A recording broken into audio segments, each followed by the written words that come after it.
वर्तमान सूचना देवा वृष राशि संपर्क में। वृष राशि कृत्तिका नक्षत्र 3 पाद, रोहिणी नक्षत्र 4 पाद एवं मृगशिरा नक्षत्र 2 पाद को नहीं वृष राशि यही 3 नक्षत्र एवं वृष राशि जात व्यक्ति मानी ए मासरे रोजगार बा व्यवसाय नूतन दिग सृष्टि हम, आय वृद्धि हम, असंपूर्ण कार्य आपण मासे संपूर्ण करेंगे। कर्मक्षेत्र में उच्च कर्तृपक्षू आपण संतोष प्राप्ति हेब। आपण ए मासरे पराक्रम हेबे। आय ठारू व्यय अधिक जोगु आपण सामयिक ऋणग्रस्त हो पारती। आपंकर प्रेम संपर्क जदि थाए ताहा ए मासरे विफल होइजिव। आपणकर पारिवारिक जीवन मध्य उत्थान पतन दे गति करिवो। संतान मानकर आचरण आपणक मनस्तापर कारण हेब।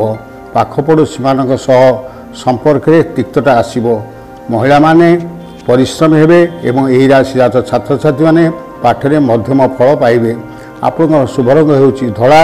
आपणकर सतर्कता दिवस हेउची मई 15, 16, 17 एवं जून 4, 5, 6। आपण प्रत्यय महालक्ष्मी को आराधना करंतु एवं तत्सहित ओं सुं शुक्राय नमः यही मंत्र 28 थर जप करंतु।